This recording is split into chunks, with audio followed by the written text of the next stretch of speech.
warahmatullahi wabarakatuh. Waalaikumsalam warahmatullahi wabarakatuh.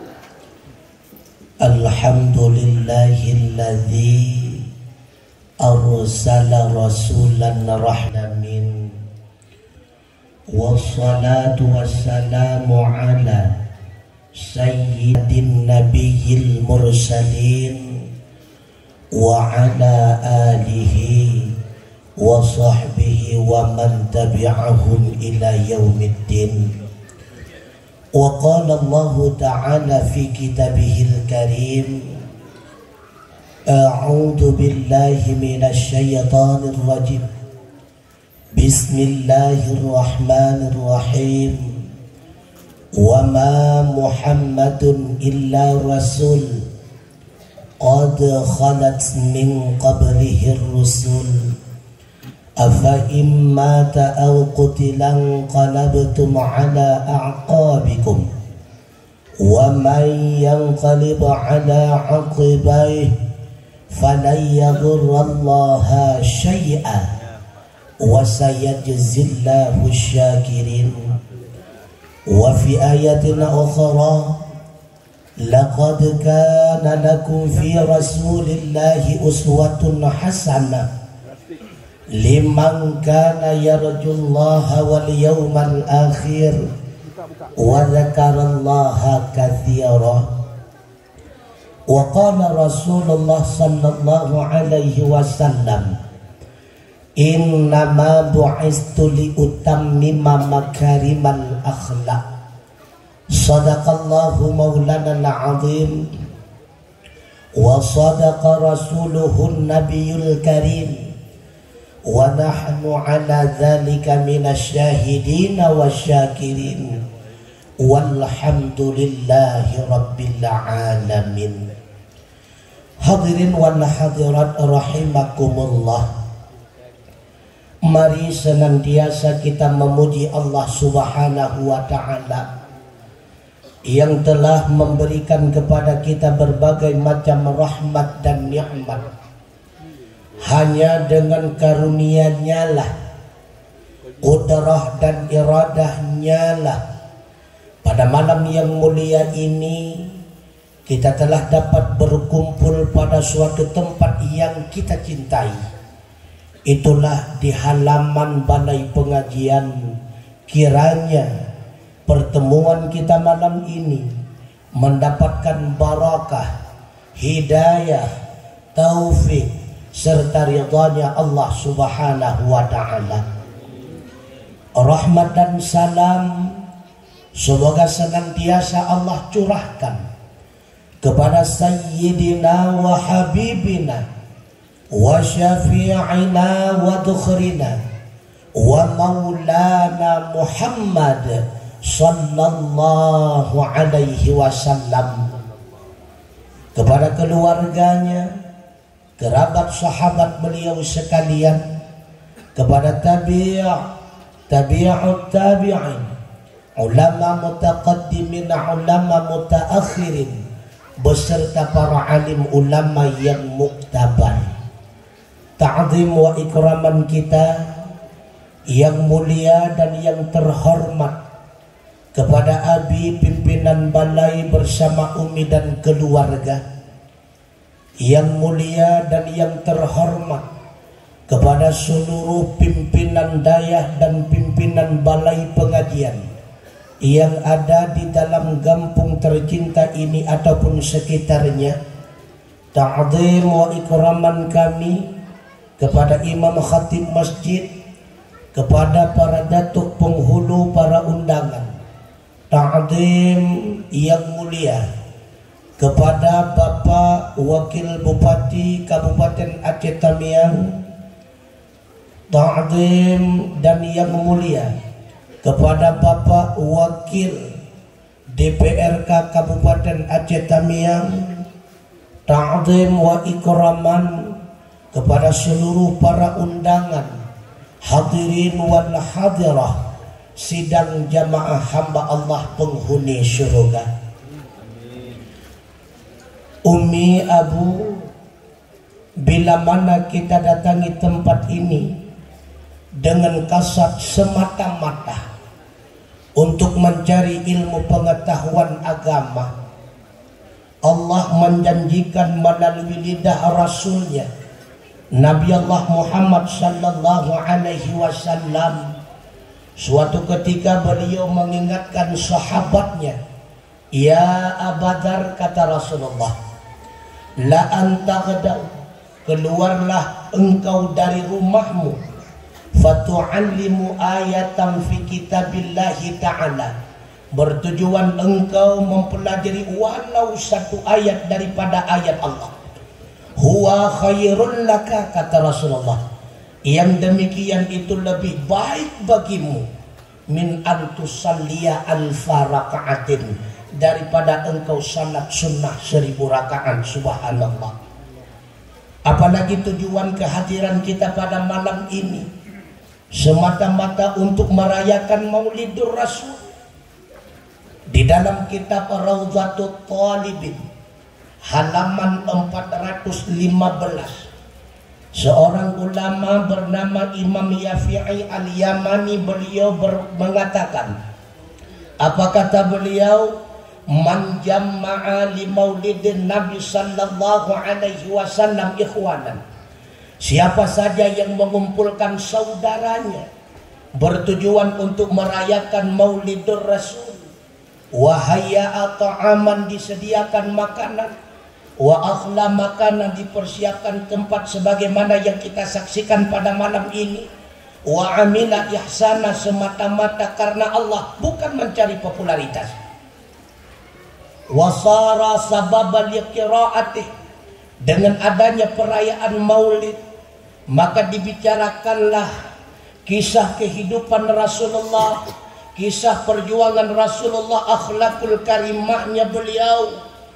Ba'athahullahu yaumal qiyamah, maka mereka semua akan dibangkit oleh Allah Ta'ala di hari kiamat, ma'as sadiqin, bersama para ahli sadiqin, diantaranya Abu Bakar As-Siddiq, wa syuhada'i wa salihin, mereka akan dibangkit bersama para ahli-ahli syuhada, bersama orang-orang yang saleh, wa yakunu fi jannatin na'im, tentu tempat mereka semua itulah surganya Allah, surga Jannatul Na'im. Subhanallah. Itulah diantara bahagian balasan Allah bagi kita yang merayakan Maulidur Rasul.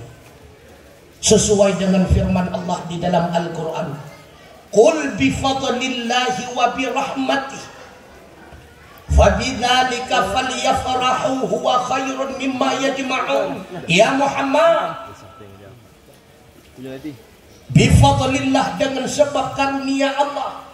Apa itu karunia Allah? Diturunkannya Al-Quran, diutuskannya Nabi Allah Muhammad sallallahu alaihi wasallam. Itu karunia Allah terbesar. Wa bi rahmati, dengan sebab rahmat Allah. Apa itu rahmat Allah? Dijadikan kita sebagai umatnya Muhammad. Subhanallah. Fabidzalika, dengan sebab yang demikian, faliyafrah, hendaknya mereka semua itu merasa gembira. Hendaknya mereka semua, kata Allah, mereka itu bersukaria. Huwa khairun mimma yajma'un, karena diturunkannya Nabi Allah Muhammad, dijadikan kita sebagai umat Muhammad, itu merupakan nikmat terbesar daripada segala nikmat yang telah kita kumpulkan, termasuk nikmat pangkat, jabatan, harta, dan kekayaan. Nabi Allah Ibrahim, bahkan Nabi Allah Adam alaihi salam merasa cemburu kepada kita tak kala kita menjadi umat Muhammad. Coba kita lihat kembali di dalam kitab Nasaihul Ibad yang disusun oleh seorang ulama Nusantara, Syekh Nawawi Al-Bantani. Beliau orang Banten asli. Bagaimana disebutkan di dalam kitab Nasaihul Ibad, Nabi Allah Adam alaihi salam cemburu kepada kita umat Muhammad. Apa kata Nabi Allah Adam? "Ya Allah, ketika aku melakukan kesalahan kepadamu di dalam surga, kemudian engkau usir diriku ke dunia, 40 tahun lebih kurang lamanya aku bertobat kepadamu ya Allah, seraya aku bersembah sujud kepadamu, memohon, berdoa, bersimpuh di hadapanmu ya Allah. Senantiasa Nabi Allah Adam itu memohon kepada Allah, Rabbana zalamna anfusana wa in lam taghfir lana wa tarhamna lanakunanna minal khasirin. Ya Allah, ya Rabbi, ya Tuhan kami telah menzalimi diri kami sendiri. Seandainya Engkau ya Allah tidak mengampuni kami, tidak memberikan rahmat kepada kami, sungguh jadilah kami ini menjadi hamba-hamba yang merugi.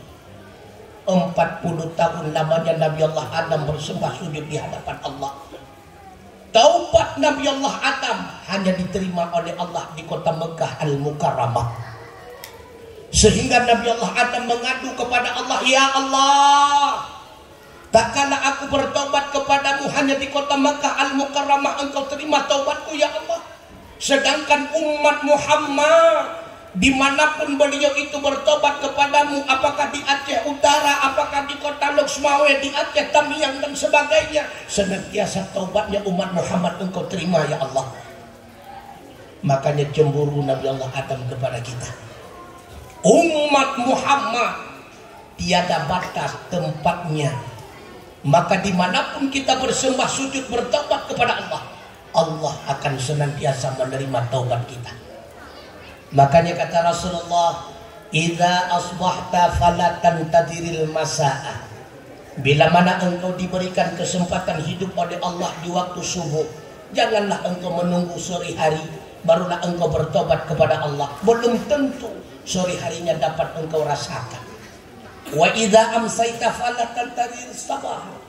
Bila mana engkau sedang diberikan kesempatan hidup di waktu sore hari, kata Rasulullah, jangan menunggu besok subuh. Belum tentu usiamu akan kekal hingga besok subuh, kata Rasulullah. Segera kita bertobat kepada Allah. Yang namanya manusia, ibu bapak sekalian, sebagaimana moyang kita Nabi Allah Adam alaihi salam, pastinya kullu adama khata'. Setiap anak Adam itu pasti memiliki salah dan dosa. Yang tidak memiliki salah hanya malaikat. La ya'sunallaha ma amarahum wa yaf'aluna ma yu'marun. Malaikat itu tidak pernah maksiat kepada Allah. Apapun yang diperintahkan oleh Allah senantiasa beliau kerjakan. Dan yang tidak pernah benar itulah setan. Maka manusia itu tengah-tengah. Apabila dia berkekalan di dalam salah, maka jadilah dia itu menjadi setan. Bila mana dia segera bertobat kepada Allah, maka kedudukan manusia melebihi martabat malaikat. Subhanallah. Adakah manusia yang tidak pernah salah? Cuma Nabi dan Rasul, mereka itu maksum kepada Allah. Hanya Nabi dan Rasul yang tidak melakukan kesalahan. Memang Nabi dan Rasul dilindungi oleh Allah Subhanahu wa ta'ala.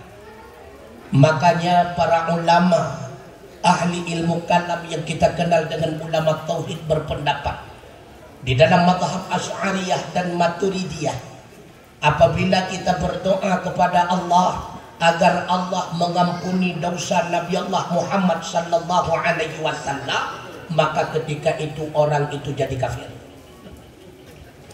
Siapa saja yang berdoa kepada Allah agar Allah mengampuni dosanya Nabi Muhammad sallallahu alaihi wasallam, maka orang itu jadi kafir. Kenapa jadi kafir? Ketika kita memohon kepada Allah agar Allah mengampuni dosa Muhammad, sama dengan kita mengakui Nabi Allah Muhammad memiliki dosa. Padahal Nabi Allah Muhammad itu maksum. Allah yang merawat, menjaga dan memelihara beliau, hadirin sekalian. Sidang jamaah, ibu bapak yang dirahmati Allah, Nabi Allah Adam cemburu kepada kita. Yang kedua, apa kata Adam?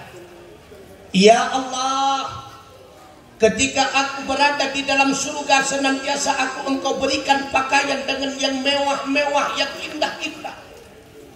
Tapi tak kala aku berbuat salah kepadamu, seketika itu pula engkau menelanjangi diriku ya Allah. Berapa banyak umat Muhammad yang melakukan maksiat di dalam keadaan telanjang, ya Allah. Tetapi setiap mereka melakukan maksiat dalam keadaan telanjang, selesai maksiat tersebut, tetap engkau berikan pakaian kepadanya. Yang melakukan zina, kan hana buat zina demi pakai baju syar'i, pasti orang melakukan zina pasti telanjang. Selesai zina, tetap Allah memberikan pakaian kepadanya. Itulah istimewanya kita umat Muhammad. Allah lindungi aib kita, Allah jaga keaiban kita. Subhanallah. Ya Allah, berapa banyak umat Muhammad yang melakukan maksiat kepadamu dalam keadaan telanjang, ya Allah. Tapi selesai daripada maksiat tersebut, tetap engkau berikan pakaian kepada mereka. Sedangkan diriku, ya Allah, hanya satu kali berbuat salah kepadamu. Engkau telanjangi diriku tak kala aku berada di dunia. Cemburu Nabi Allah Adam kepada kita. Yang ketiga, apa kata Nabi Allah Adam? Ya Allah, tak kala aku berbuat salah kepadamu, seketika itu pula engkau pisahkan diriku dengan orang yang aku cintai. Engkau pisahkan diriku dengan istriku tercinta Siti Hawa. Berapa banyak umat Muhammad yang berbuat dosa, berbuat salah kepadamu, tapi tidak pernah engkau pisahkan mereka dengan kekasihnya. Tidak pernah engkau pisahkan mereka dengan suaminya. Tidak pernah engkau pisahkan mereka dengan istrinya. Subhanallah. Padahal sering kita kadang-kadang terlambat subuh. Tapi kan hana pernah wateta budak kahana di perumoh sampai wateta budak kagada lako kecuali gemitar rezeki hukum dua. Tidak pernah. Itulah di antara bukti kasih sayang kita, khususnya hanya kita umat Muhammad. Subhanallah. Bahkan Nabi Allah Adam menyeru kepada Allah, ya Allah, tak kala aku berbuat salah kepadamu, ya Allah, senantiasa aku senantiasa, kata Nabi Allah Adam, mencari-cari istriku. Puluhan tahun tidak pernah berjumpa dengan. Tapi umat Muhammad, ya Allah, yang senantiasa berbuat salah kepada, bahkan senantiasa dia satu rumah, satu atap bersama istrinya. Maka menjadi umat Muhammad, subhanallah, memiliki berbagai macam keistimewaan. Subhanallah. Apalagi menjadi manusia. Menjadi manusia, alangkah bahagianya kita ketimbang jadi binatang. Apabila dilihat melalui satu sisi, alangkah bahagianya menjadi manusia daripada menjadi lembu. Kan tidak pernah lembu makan manusia. Yang seringnya adalah manusia makan lembu.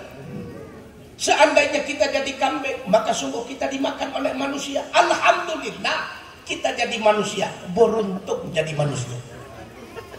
Karena semua fasilitas yang ada di dunia itu semuanya diperuntukkan bagi kita manusia. Manusia adalah khalifah di atas permukaan dunia. Beruntungnya kita menjadi manusia. Sangat beruntung menjadi manusia. Akan tetapi hadirin sekalian, ketika kita melihat banyak sisinya, jauh lebih beruntung menjadi lembu kambing daripada menjadi manusia. Kenapa Ustaz? Ketika lembu dan kambing itu mati selesai, mereka itu mungkin ada sebahagian yang dibangkit oleh Allah tak kala kiamat tiba, hanya sebatas mengambil keadilan. Kemudian Allah jadikan semua mereka menjadi tanah, sedangkan kita menjadi manusia, banyak resikonya. Makanya para sahabat, ketika mereka melihat batu, apa kata beliau? Alangkah bahagianya diriku seandainya Allah menjadikan aku dulunya menjadi batu.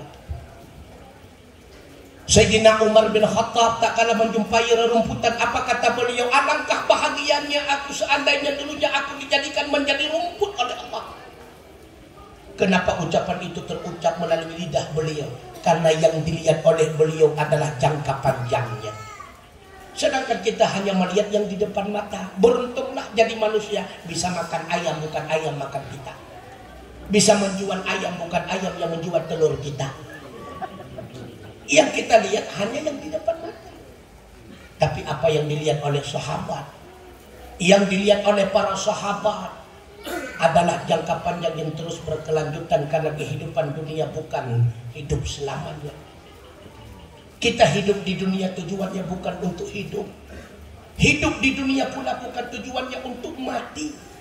Tapi hidup di dunia ini adalah tujuannya untuk hidup setelah mati. Maka mati itu bukan akhir daripada kehidupan. Tapi kematian itu merupakan awal gerbang menuju kita kepada kehidupan selanjutnya. Dua alam sedang menanti kita. Yang pertama alam barzakh. Yakinkah kita menjadi raudhatan min riyadil jannah? Belum. Bisa saja itu merupakan hufratan min hufarin niran, na'udzubillah. Setelah kita melewati alam barzakh, ada alam hasyar. Kita dibangkit oleh Allah. Kemudian kita dikumpulkan pada satu tempat yang dinamakan dengan mahsyar. Di padang mahsyar kita akan menghadapi mahkamah Allah. Kemudian kita akan melewati Shiratal Mustaqim. Subhanallah. 3000 tahun perjalanannya kita menanjak. 3000 tahun lamanya kita dalam keadaan mendatar. 3000 tahun dalam keadaan menurun. Satu hari di akhirat, 1000 tahun lamanya kehidupan kita di dunia. Na'udzubillah. Maka menjadi manusia itu sangat besar resikonya. Sehingga Allah bersumpah di dalam Al-Quran. Apa kata Allah? Wal 'asri, demi masa, kata Allah. Innal insana lafi khusr. La ibtida. Allah meyakinkan kita, sesungguhnya manusia itu benar-benar dalam rugi. Allah tidak pernah mengatakan jadi lembu itu rugi, jadi kambing itu rugi, jadi ayam itu rugi. Tapi apa kata Allah? Menjadi manusia itu sungguh-sungguh dalam rugi. Bagaimana caranya supaya kita tidak rugi menjadi manusia? Mesti kita memiliki 4 perkara. Yang pertama kata Allah, illal ladzina amanu. Agar kita tidak rugi menjadi manusia, tanamkan iman yang benar di dalam dada. Yang pertama, iman kita kepada Allah. Yang kedua, iman kita kepada Rasulullah. Iman kita kepada Allah, yakini Allah sebagaimana dirinya Allah. Pemakna iman tunggu tayakin yang na bulagayana, yang hana bulagayana. Apabila bukan demikian, maka belum dikatakan kita beriman. Tidak mungkin kita akan mampu meyakini yang demikian tanpa ma'rifah. Tidak mungkin datangnya ma'rifah tanpa ilmu. Tidak mungkin kita dapati ilmu tanpa menuntutnya. Makanya menuntut ilmu itu adalah fardu induk berdua. Miskin harta terbatas, hanya dalam masa hidup kita paling lama 100 tahun. Apalagi masa lawitnya hanya tulis 100 tahun nunggu. 50 tahun ke kena kolesterol, 20 tahun ke darah mameh, 50 tahun hanya mengurung pilih. Paling lama kita hidup di dunia 100 tahun. Tapi ingat, miskin ilmu itu jangka panjang, berkelanjutan hingga kita menghadap Allah Subhanahu wa ta'ala. Maka yang pertama, iman kita kepada Allah. Ketika Allah mengingatkan kita di dalam Al-Quran, ya ayyuhalladzina amanu qu anfusakum wa ahlikum nara. Wahai orang-orang yang beriman, jagalah dirimu dan keluargamu dari api neraka. Pokok utama menjaga daripada iman yang benar.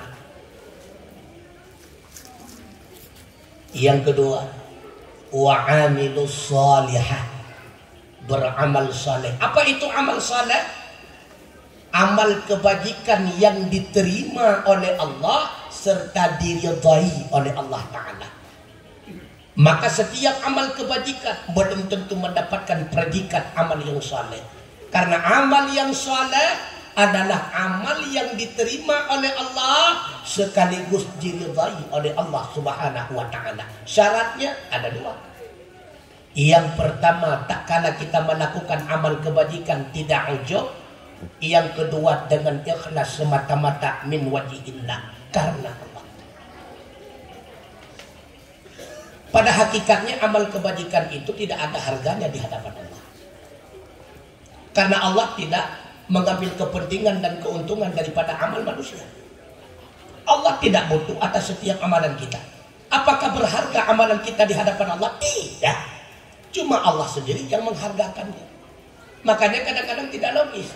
Satu kali kita mengucapkan la ilaha illallah, Allah akan memberikan balasan seluas langit dan bumi. Tidak logis. La ilaha illallah. Satu kali kita mengucapkan la ilaha illallah, coba kita jual kepada manusia, berapa dia mau beli? Kadang-kadang 100 kali kita baca la ilaha illallah, sedekah dia beli mari. Ya ketertuga. Tapi Allah menjadikan satu kali kita mengucapkan la ilaha illallah, Allah akan memberikan balasan seluas langit dan bumi. Subhanallah. Satu kali kita mengucapkan subhanallahi wa bihamdihi subhanallahil azim, Allah akan memberikan balasan berlipat-lipat ganda, 3 kali lipat luasnya daripada langit dan bumi. Tidak logis. Itu membuktikan maha pemurahnya Allah, hadirin sekalian. Bukan harga daripada perbuatan amalan kita tidak berharga. Andai kata Allah hargakan amalan kita, sungguh hadirin sekalian, untuk membayar bahagian nikmat Allah yang telah kita rasakan pun tidak mencukupi. Di antaranya nikmat mata, nikmat hidung dan sebagainya. Beta pegang nikmat lain, nikmat mata. Seandainya Allah memerintahkan kita semua untuk membuka rekening agar kita membayar nikmat mata, sanggup atau tidak? Tidak. Seandainya Allah memerintahkan kita untuk membuka saldo nikmat bicara, apakah kita mampu membayarnya? Tidak. Tengah tabdud tengku kagada kahana dulu. Duh tadi penyebab mata Anda tidak nampak kembali karena perusahaan telah habis. Oh, rupanya mata lagi lampu prabayar. Duh tadi ke malaikat isi pulsa kembali. Apa pulsanya? Salat 5 waktu. Jangankan 5 waktu, 50 waktu pun akan kita lakukan. Tapi kenapa sekarang banyak yang tidak mau melakukan salat? Kenapa banyak yang masih meninggalkan salat? Lupa terhadap nikmat mata daripada Allah. Sedang kita berbicara, hilang suara kita. Terdengarlah suara daripada malaikat. Penyebab hilangnya suara Anda karena saldo suara Anda sudah habis. Maka isilah saldo kembali. Apa saldonya? Puasa 1 bulan berturut-turut. Jangankan 1 bulan, 2 bulan pun kita mau. Tapi kenapa banyak sekarang yang meninggalkan puasa Ramadan? Lupa terhadap nikmat Allah. Nyawa ke penyebab udah tunggu berdoa. Tua kita nyawa kepada nikmat Allah. Seandainya Allah memerintahkan kita untuk membayar nikmatnya, sungguh tidak mampu kita membayar nikmatnya. Amalan kita tidak berharga di hadapan Allah. Allah sendiri yang menghargakannya. Maka hadirin sekalian, tidak ada satupun yang lebih pemurah daripada pemurahnya Allah. Tak jawab lagi tanya orang silon tengku lebih genasih tengku. Yang penuh rasa genasih lah mati orang si kita tanya kau. Allah. Maka Allah yang lebih genasih tengku mutua. Allah tidak pernah meminta bayaran daripada kita. Allah tidak pernah meminta bayaran daripada apa yang telah kita nikmati, yang sedang kita nikmati, bahkan yang akan kita dapati. Syukur alhamdulillah. Sigaga takugat acara yang lagi dan nampakkan di hadapan Allah, ya Allah, sebagai tanda syukur harta yang telah Engkau berikan, ya Allah. Ini aku sumbangkan untuk melakukan perayaan Maulidur Rasulmu, ya Allah. Mudah-mudahan acara tahun ini yang begitu meriah, tahun depan kita doakan kepada Allah jauh lebih meriah. Tonyon he malam, tonukun 6 malam tak betul. Bek susah Habib, bek susah. Habib fikir mentang program so tahun dan anggaran dah nak Habib fikir. Nya dia berfikir dia bapak wakil bupati wakil bek. Yang penting terfikir program mentang dia. Insya Allah apabila tahun ini mampu kita laksanakan sebagaimana acara malam ini, bukan mustahil tahun depan jauh lebih meriah. Ini membuktikan adanya persatuan dan kesatuan di kampung kita. adanya persatuan di antara majelis taklim dengan ABI, adanya persatuan antara tokoh masyarakat dengan ABI, adanya persatuan tokoh agama dengan ABI, adanya persatuan tokoh pemerintah dengan ABI. Bahkan ABI pernah berbisik kepada saya, Ustaz, biasanya Pak Wabu tidak mau datang tempat lain, hanya tempat ABI yang sering datang. Subhanallah. Ya, kada buka rahasia. Jadi Pak Wabuk gejak ke depan lain. Dan pikir, oh berarti terikat batin Pak Wabuk dengan Nabi. Subhanallah. Maka hadirin sekalian, yang ketiga, watawasau bil haq. Saling ingat mengingatkan tentang kebaikan. Bila mana kita taat, akan tetapi istri dan anak kita dalam maksiat, kita sebagai ayah juga berisiko. Andai kata kita senantiasa salat, khatam Al-Quran, puasa sunnah dan sebagainya, sedangkan tetangga kita dalam maksiat, kita pun akan menanggung resikonya di hadapan Allah. Watawasau bil haq. Saling ingat mengingatkan dalam kebaikan. Yang terakhir, watawasau bis sabr. Saling ingat mengingatkan dalam mewujudkan kesabaran. Apa itu sabar? Konsisten kita di dalam aturan agama Allah, walau kita harus menghadapi berbagai macam tantangan. Itu sabar. Maka di antara makhluk Allah di dunia yang paling sabar tidak ada lain melainkan Muhammad Rasulullah. Nabi Allah Muhammad merupakan salah seorang hamba yang paling sabar di atas dunia. Buktinya hadirin sekalian, 3 tahun lamanya Rasulullah dakwah secara sembunyi-sembunyi, cuma 4 orang yang mau mengikuti dakwah. 3 tahun. Yang pertama, istri tercinta Khadijah bin Khuwailid. Yang kedua, pembantu Khadijah Zaid bin Harisah. Yang ketiga, sahabat beliau Rasulullah Abu Bakar As-Siddiq. Yang terakhir, adik sepupunya Nabi Allah Muhammad Ali bin Abdul Talib. 3 tahun dakwah, 4 orang yang mengikuti dakwah Nabi. Kalau seandainya kita menjadi Rasul ketika itu, pasti kita akan mengadu kepada Allah. Ya Allah, kalau begini kejadiannya, ya Allah tarik saja SK saya. Tapi Nabi Allah tidak pernah mengadu, tidak pernah patah semangat. Terus beliau berjuang. Memasuki tahun yang kelima, turunlah ayat Allah. Ya Muhammad, fabima aghwaytani. Ada yang mengatakan bukan ayat tersebut, melainkan ayat ya Muhammad, sampaikanlah dakwah, fa'arid anil musyrikin. Ada yang mengatakan fabima aghwaytani kaitan dengan godaan setan. Ada yang mengatakan bukan ayat tersebut, akan tetapi ayat ya Muhammad, sampaikanlah dakwah secara terang-terangan, wa'arid anil musyrikin, dan berpalinglah engkau daripada orang maka pendapat yang kuat yang mengatakan ayat tersebutlah yang menjadi perintah Rasulullah dakwah secara terang-terangan. Maka mulailah Rasulullah dakwah secara terang-terangan. Ketika Rasulullah dakwah secara terang-terangan, ada 4 orang paman Rasulullah yang masih hidup. Yang pertama Abu Talib. Abu Talib tidak beriman kepada Rasulullah, akan tetapi beliau mendukung dakwahnya Rasulullah. Yang kedua Abbas. Abbas tidak beriman kepada Nabi. Apakah Abbas beriman kepada Nabi? Tidak. Akan tetapi beliau pula tidak mengganggu dakwah Nabi, abstain. Kapan Abbas masuk Islam? Ketika beliau menjadi tawanan perang Badar. Yang ketiga Sayyidina Hamzah. Itulah paman Rasulullah yang seusia dengan Nabi. Karena ketika Aminah bersama ayahanda Abdullah bersanding di atas pelaminan, subhanallah, cukup laga Aminah. Waktu takalan, waktu Aminah salsalhana laga Abdullah tu. Ketika kita melihat Abdullah seolah-olah tidak cantiknya Aminah, begitulah ganteng Abdullah dan begitu pula cantiknya Aminah, subhanallah.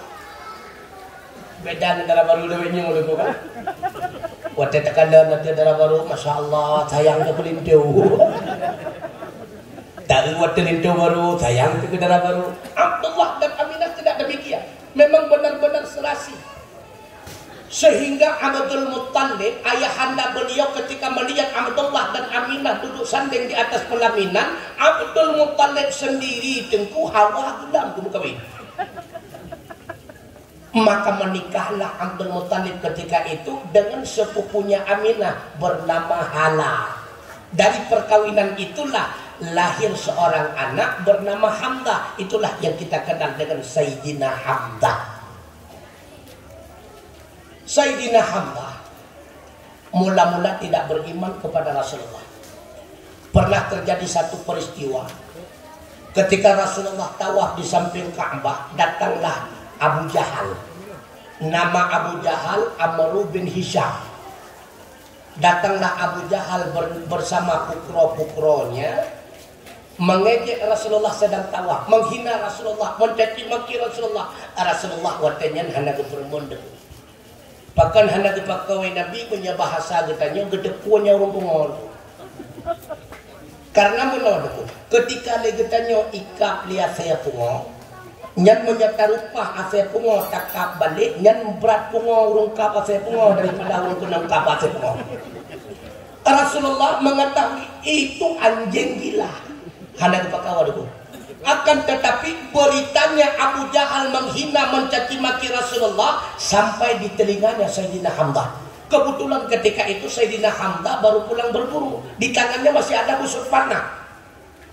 Ketika itu langsung Sayyidina Hamzah berhadapan dengan Abu Jahal tanpa tegur sapa, Abu Jahal gutupot Abu Jahal dengan busur panah. Ipomu dan matai tiba darah lebih. Rupanya kawan-kawannya Abu Jahal berbisik-bisik. Berani Abu Jahal dilawan Tuhan. Berani Tuhan. Rupanya benar Abu Jahal tidak berani dengan Sayyidina Hamzah. Apa kata Sayyidina Hamzah? Jahal, coba ulang kembali kalimat yang pernah engkau ucapkan di hadapan Muhammad. Silakan. Ada buah Abu Jahal dulu. Tinggi-tinggi lagi semuanya kena dulu. Ada buah Abu Jahal. Itu Sayyidina Hamzah. Yang terakhir paman Rasulullah yang masih hidup ketika Rasulullah dakwah secara terang-terangan, yaitu Abu Lahab. Punya Abu Lahab ada pernah pengali sekali hendak kenalan bukan? Nya hendak pernah ceritali. Bahkan hendak pernah ceritali Abu Lahab sebenarnya bukan tidak mengetahui Nabi Allah Muhammad Rasul. Beliau itu tahu. Dari kecil memang Rasulullah sungguh sangat disayang oleh Abu Lahab. Tapi kenapa pula Abu Lahab tidak beriman kepada Rasulullah? Menyandang bahasa Aceh gekun dengku, ibarat jenguk kuat lam kubang, jenguk enggang lampaya. Artinya ada ambisi tertentu. Karena Abu Lahab punya ambisi, seandainya Abu Talib meninggal dunia, saya akan menggantikan kedudukan Abu Talib. Itu ambisinya. Jadi Abu Lahab sadar kalau seandainya saya ikut dakwah Muhammad mendakwahkan satu Tuhan. Sedangkan masyarakat Quraisy meyakini banyak Tuhan. Ya hilanglah pendukung saya. Apabila saya mengikut Muhammad, sama dengan saya sudah menjadi rakyat biasa, bukan lagi menjadi raja. Inilah bahayanya kalau kita terlalu ambisi kepada pangkat. Kalau kita terlalu ambisi kepada kedudukan, tidak ada jalan halal yang haram pun akan kita tempuh. Buktinya, contoh Abu Lahab. Apakah sekarang masih ada Abu Lahab modern? Banyak. Banyak. Siapa? Wallahu a'lam. Maka terlalu ambisi kepada pangkat dan jabatan, bahaya hadirin sekalian. Ini sangat bahaya. Lain lagi dengan Abu Jahal, karena ilah. Apakah Abu Jahal tidak tahu bahwa Nabi Allah Muhammad itu Rasul? Tahu. Pernah suatu ketika pemimpin Quraisy Mekah bernama Abu Sufyan bertanya kepada Abu Jahal. Abu Jahal, iya Sufyan, apakah benar Muhammad menurutmu itu Rasul? Ya, pastilah. Kalau seandainya Muhammad itu betul Rasul, kenapa engkau tidak beriman kepada Muhammad? Oh, itu lain masalah. Abu Jahal sendiri akui Nabi Allah Muhammad Rasul. Apa jawab Abu Jahal?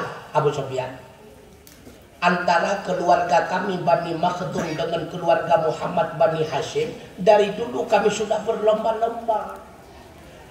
Bila mana keluarga Muhammad menyediakan makanan dan minuman untuk orang yang melakukan ibadah di samping Ka'bah, kami pun juga menyediakannya.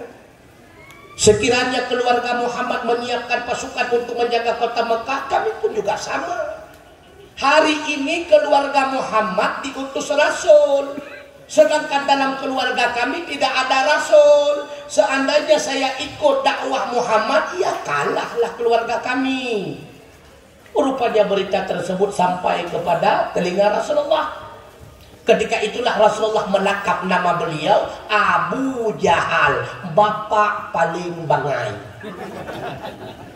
Ya, dengan pakan hangat demi iman kepada Rasulullah dikarenakan merasa kalah. Dia bangai dengan pakan hana pati haba kecil baru. Oh, dan kan kecil dukungan dong.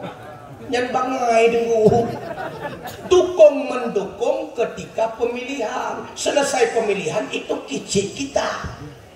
Dukung mendukung ketika pemilihan. Selesai pemilihan itu wakil bupati kita. Dukung mendukung itu waktu pemilihan. Selesai pemilihan itu anggota DPR kita. Ngerti? Tidak salah Anda. Pakan tak pegang mana. Hanabi semangat kena kampungnya. Hana pilih lo. Berarti hana empuk.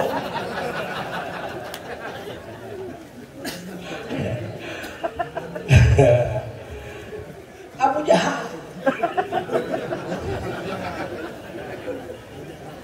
Bahkan buruknya Abu Jahal pernah memfitnah Rasulullah. Beliau pernah mengirim surat kepada seorang raja negeri Syam bernama Habib Malik.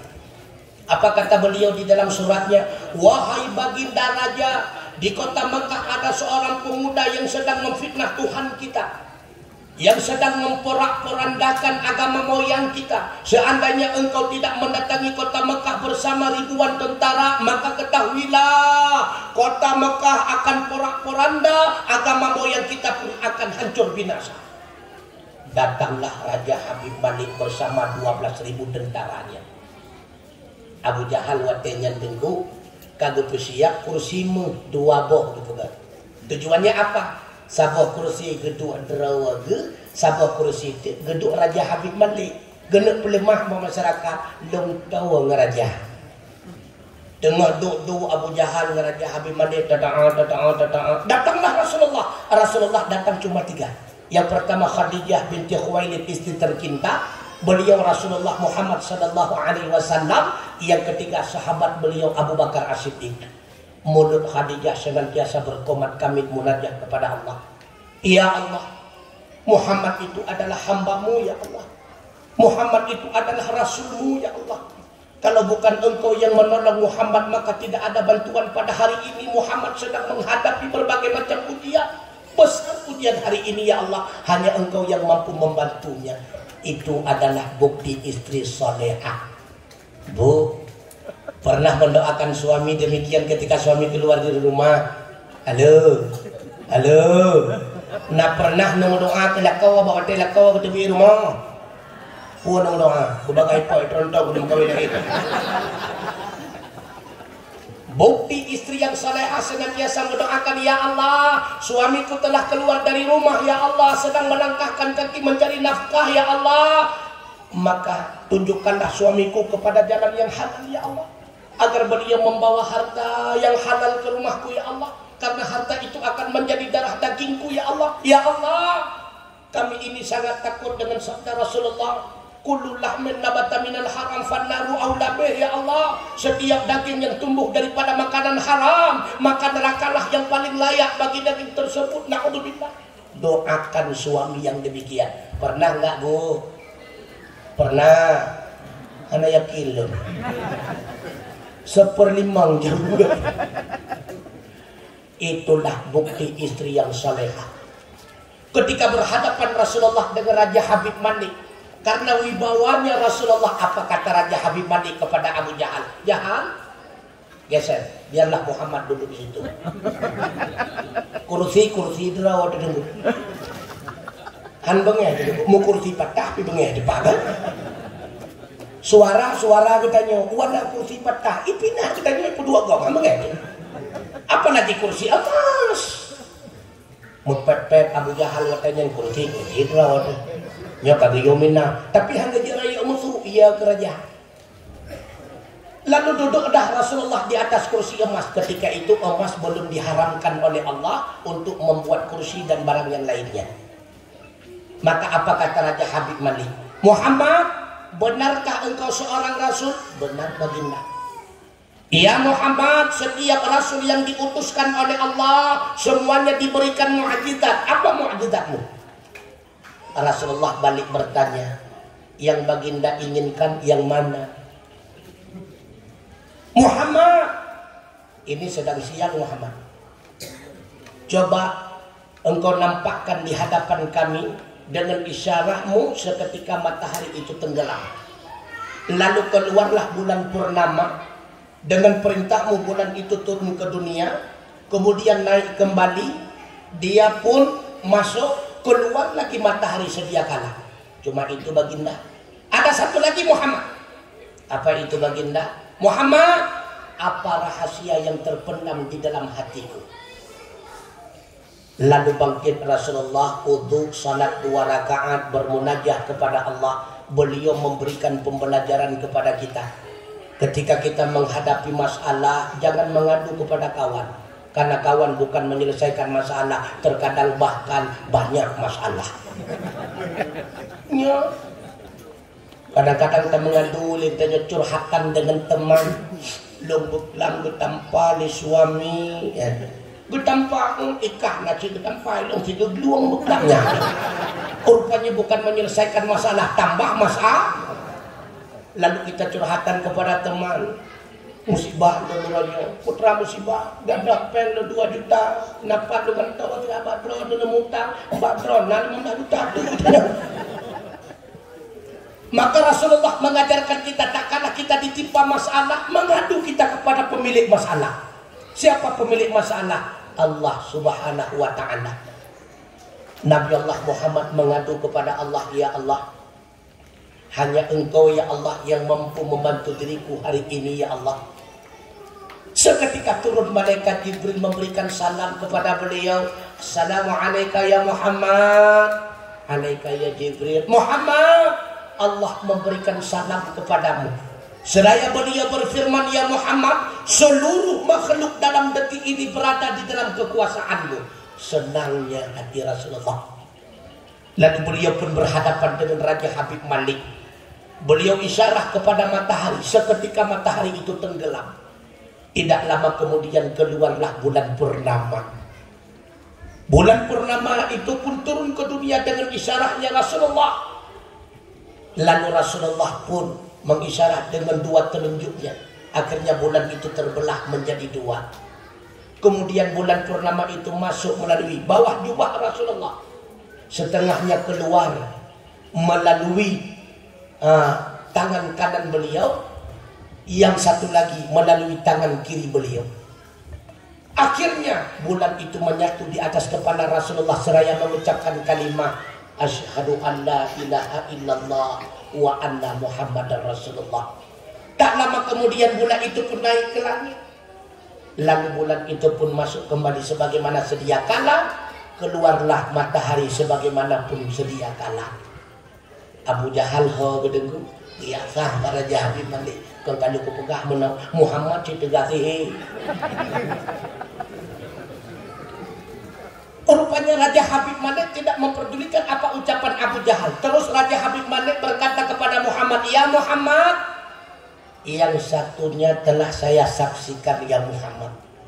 Alangkah takjubnya diriku, kata beliau. Tapi ada satu lagi Muhammad. Benar baginda. Coba ceritakan apa rahasia yang ada di dalam hatiku Muhammad.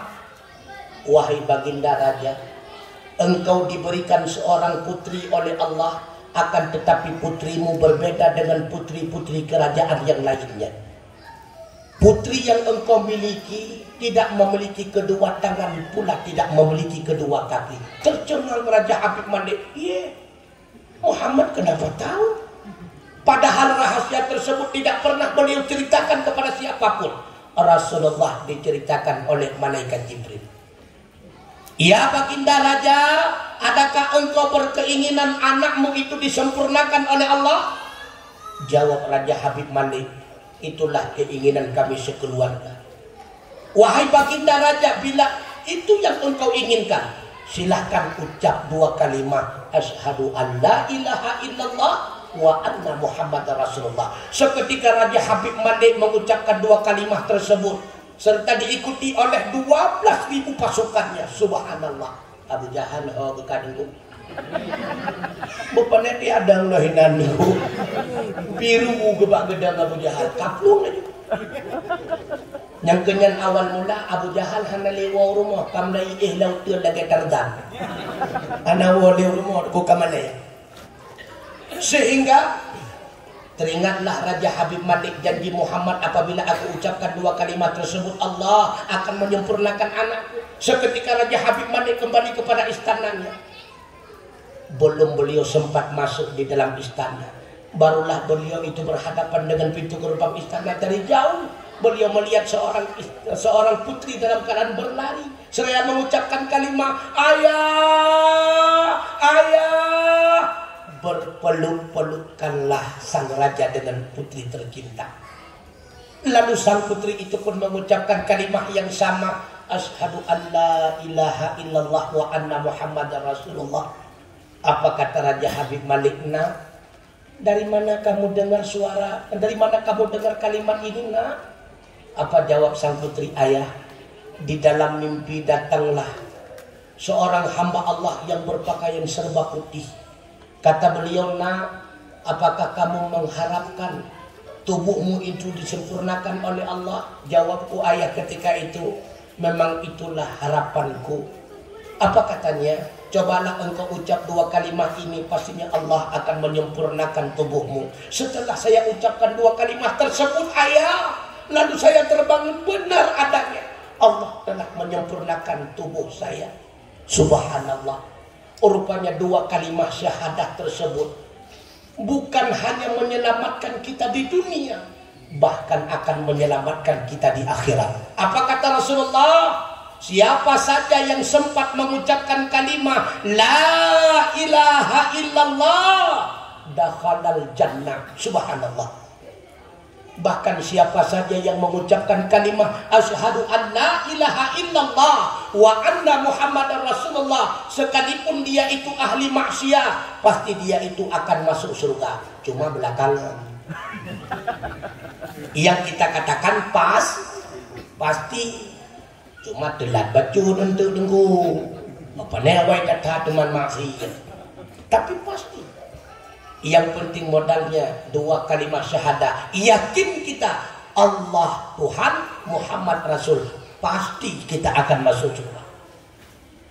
Makanya mat pasti-pastinya mendalam mayang tan. Rupanya karena senangnya Raja Habib Malik, beliau sediakan hadiah kepada Rasulullah 5 hamba sahaya yang bagus-bagus, 5 unta yang baik-baik, kemudian 5 karung yang di dalamnya dimasukkan mutiara, emas, berlian dan sebagainya. Dikirimlah kepada Nabi Allah Muhammad. Rupanya di tengah-tengah perjalanan merupakan Abu Jahal tengah dua laut itu. Karena di Abu Jahal ini, rombongan ini bukan rombongan biasa, ini pasti luar biasa. Di stop oleh Abu Jahal, mau kemana? Kami ini adalah hadiah Raja Habib Malik kepada Muhammad. Ya, ini kalian salah dengar nih. Ini salah dengar. Raja Habib Malik mengirim kalian hadiah kepada saya, bukan kepada Muhammad. Akan tetapi hamba sahaya itu tidak peduli dengan ucapan Abu Jahal. Memakai itu. Kamu lihat antara Abu Jahal dengan hamba tersebut. Rupanya kejadian tersebut sampailah berita kepada Rasulullah. Datanglah Rasulullah bersama para sahabat. Watanya ngekeli Nabi Allah, hai Jahal dari muda kepada sampai tua, namu bah. Nyana Abu Jahal. Maka berikut Abu Jahal tunggu buat. Abu Jahal dari muda hanya kubuat sampai Tuhan mujibah. Apa kata Rasulullah? Wahai Jahal, semua itu adalah hadiah Raja Habib Malik kepada saya. Oh Muhammad, tunggu dulu. Ini semua hadiah untuk saya. Abu Jahal, kalau anda tidak percaya, tanyalah kepada hamba sahaya tersebut. Apa jawab Abu Jahal? Muhammad, hamba itu manusia. Yang namanya manusia bisa menipu sama seperti saya. Getedra untuk kamu. Lalu apa kata Rasulullah? Oh, kalau demikian begini saja Abu Jahal. Coba tanyakan kepada unta tersebut. Muhammad, kalau menanyakan kepada unta jangan hari ini Muhammad. Pokoknya belia singet tengku muci mangetin banyak meluah gitu. Man pajar katanya Mbak Unta 3 minggu tu Muhammad. Rupanya dalam waktu 1 minggu tersebut anak ini laut tu Abu Jahal. Pak cik cukup tua kamu naik di samping berhala. Kuat tu mata Tuhan kamu. Kamu naik di samping berhala. Kamu naik tetap keminyan di samping berhala. Lagi buat awak nyawa kena. Tetap keminyan gunang kewa katrike kempam kedua kamu namanya. Nah, lihat keminyan Abu Jahal memohon kepada Lata wa Unta. Demi Lata demi Unta kami Unta beji pegahaba demi Lata demi Unta beji pegahaba. 1 minggu lamanya begitulah doanya Abu Jahal kepada Lata dan Unta. Ketika sampai hari H, berbondong-bondong datang masyarakat ingin menyaksikan Abu Jahal bisa memerintahkan unta berbicara. 2 jam lamanya Abu Jahal memerintahkan unta berbicara. Musabah unta ni benda. Lihat getet keminyan keliling-keliling unta demi Lata demi Unta. Alah unta ka pegahaba. Musabah ni terus. Na sabah unta tu akan ihi macam berjali. Unta kecukup laga igaw cukup kena gaya gondong tu dia tahu tu. Man punya unta ihing watir tu kecukup mengajar. 2 jam lamanya Abu Jahal mengucapkan kalimat yang sama, tidak satu pun unta yang respon daripada perintah Abu Jahal. Lalu apa kata masyarakat? Jahal, berikanlah kesempatan kepada Muhammad. Maka ketika itu bangkitlah Rasulullah. Apa kata beliau? Wahai makhluk ciptaan Allah, dengan izin Allah silahkan engkau berbicara. Maka bangkitlah satu unta. Apa katanya? Ya Muhammad, ya Rasulullah, semua kami ini adalah hadiah Raja Habib Malik kepadamu. Maka mengusurak dari masyarakat, Muhammad menang. Abu Jahal talu. Mutamah jahannam Abu Jahal semua. Nyan watenin Abu Jahal hana wali rumah dautun bitan kamu awe dah beli pesan. Lagi awak nyok nang tabu-tabu kana. Mundra wetai turile. Mana tatat Abu Jahal. Tapi lihat keadilan Rasulullah. Hadiah yang begitu banyak dihadiahkan oleh Habib Malik, beliau tidak semuanya mengambil untuk dirinya sendiri. Satu hamba sahaya diambil untuk beliau, yang lainnya diberikan kepada Umar bin Khattab, Abu Bakar As-Siddiq, Utsman bin Affan, dan Ali bin Abi Thalib. 5 unta yang lainnya diberikan kepada sahabat yang lain, termasuk Talha bin Ubaidillah, Abu Ubaidillah bin Jarrah, Arkam bin Abil Arkam, Sa'id bin Zaid al-Adawi. Sedangkan 5 karung hadiah Rasulullah tidak mengambil sedikit pun. Geruah ban Bandung di atas sebuah bukit tengku.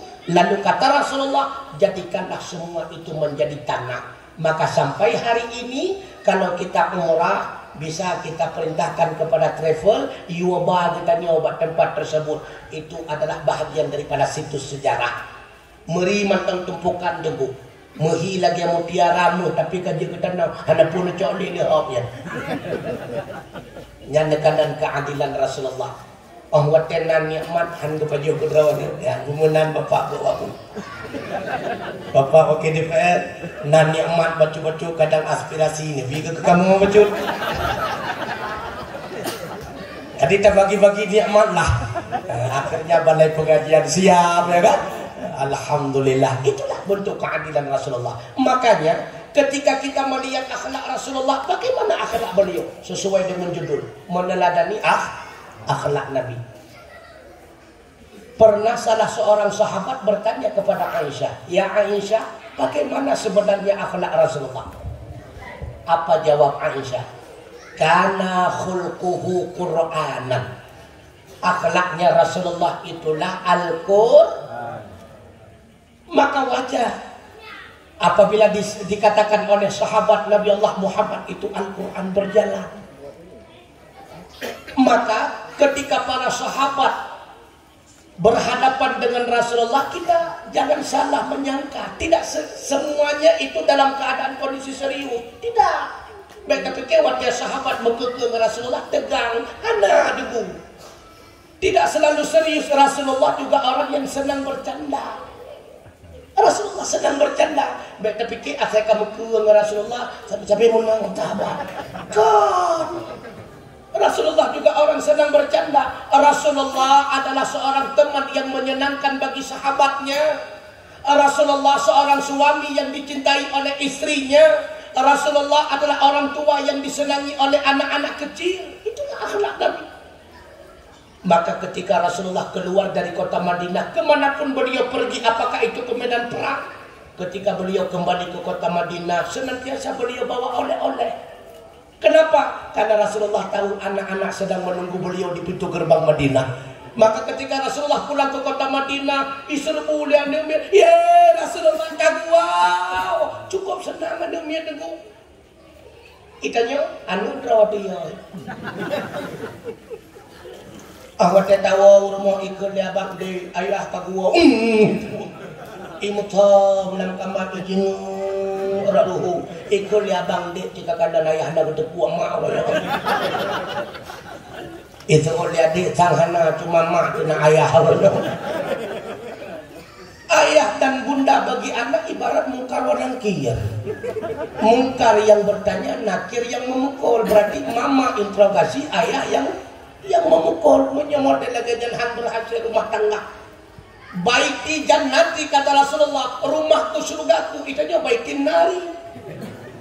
Kapan senang? Dari Ubud Roji merasa susah. Tak membagah raya kaji kedua apa berjaga anda lagi geti punyung lian muda kemudian nyembun gandak ke membagah raya watek raya patut ada tak menak rumah sang senang kemudian tahayal Roji rupanya kata kawin perumahannya ke penyebab itu nak tanya masyarakat. Begitu pula bagi orang perempuan. Adanya suami sang senang, rupanya ketika berumah tangga suami itu pula yang menyebabkan masalah. Selalu dalam masalah. Katanya yang baganya hai pakahan matinya, anda ke mati pia aku. Serba masalah. Itulah kita manusia. Rasulullah akhlaknya subhanallah. Tidak selalu tegak Rasulullah di depan sahabat. Pernah suatu ketika Rasulullah itu masih dah hana pupu pak. Hana pupu pak, hana pupu pak. Ni hana pupu tinggal sama ya. Pernah suatu ketika Rasulullah buka puasa bareng bersama sahabat, puasa sunnah. Entah kenapa Sayyidina Ali ada berat tadi wadahnya lalai. Sayyidina Ali terlalu banyak makan kurma. Ketika itu Ali melihat di dalam piringnya, Masya Allah, cukup jahitkan kurma dan gomaleh artinya. Rupanya Rasulullah ketika itu ambil biji kurma, beliau masukkan di dalam piring Rasulullah. Apa kata Sayyidina Ali? Ya Rasulullah, saya lihat ya Rasulullah terlalu lapar hari ini ya Rasulullah ya.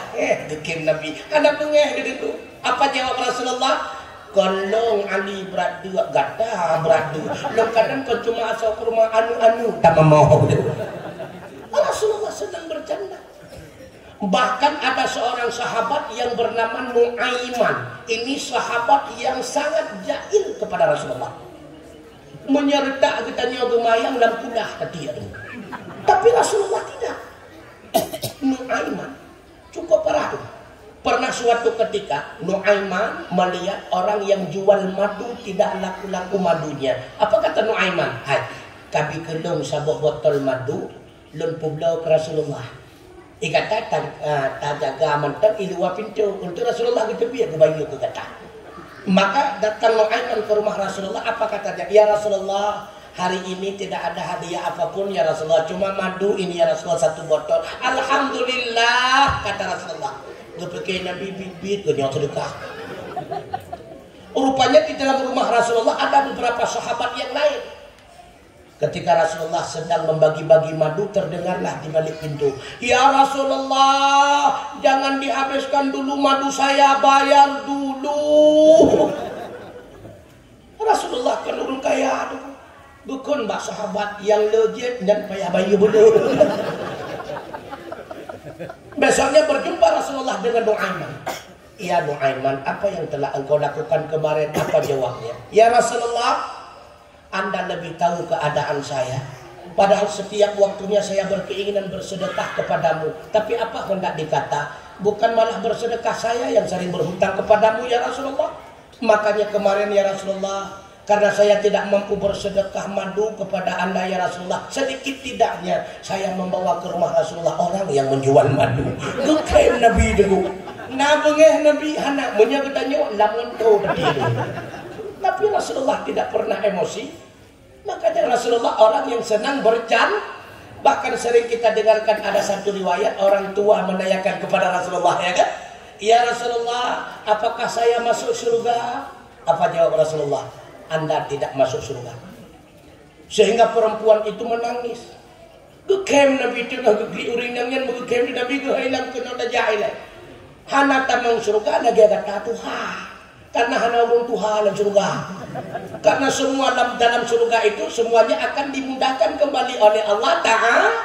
Rasulullah senang bercanda. Bahkan hadirin sekalian, Rasulullah adalah orang yang sangat dicintai oleh istrinya.